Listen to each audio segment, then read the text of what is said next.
How's it going, squad? Goober Troy here. Many of us have started to get to the endgame of solo, and it would be an understatement to say there's a lot going on here. As soon as you reach max level, which is level 37 by the way in the current version of the game, then you will be greeted with an overwhelming amount of quests, currencies, and tutorials. In this video, I just want to give a brief breakdown on what you should be spending your time doing if you intend to focus on PvE. So first off, we have dailies, which are a common occurrence in any MMO.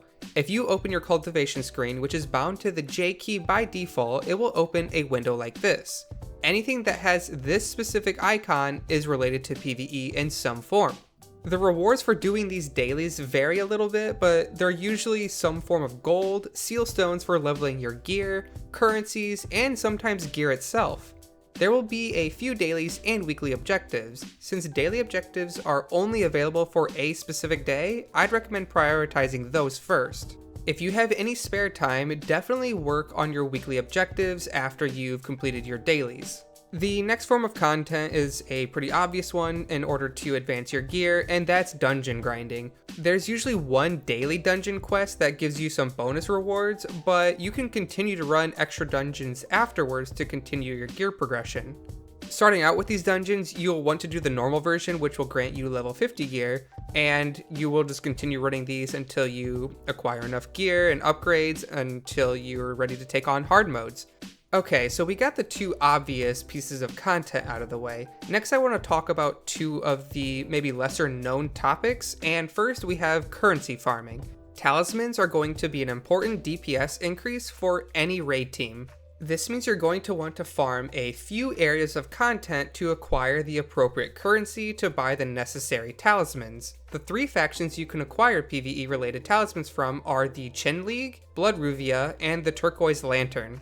The currency associated with the Chin League is called the Cloud Rider Command, which can be acquired by doing your PvE dailies and weekly quests. There is a weekly cap on these, so make sure you're trying to farm enough to actually reach that cap. The talismans you can purchase from this vendor get applied to weapons, bracers, and belt. Ruvia tokens are acquired by doing your Ruvia bounty hunts.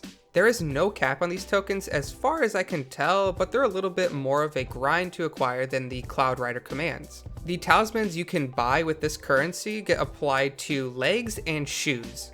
Lastly, the Envoy of the Turquoise Lantern will send you into the spirit world where you can hunt roaming spirits for Blue Lotus notes. These note tokens can be turned in for talismans associated with your hair accessory and chest piece.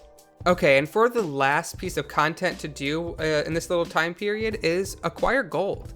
This probably isn't everyone's favorite form of content, but you're going to want to farm some gold, especially because talisman and gear upgrades in general are pretty expensive. I would not be surprised if a lot of players end up broke after their first round of applying talismans and just upgrading and buying gear. There are a few ways to acquire gold, but all of them require some effort of grinding materials, I've found. For example, you can go out into the world and gather some herbs and stones for alchemy, or maybe focus on fishing to cook and sell meal buffs on the auction house. There are many options, and hopefully you can find one that works for you.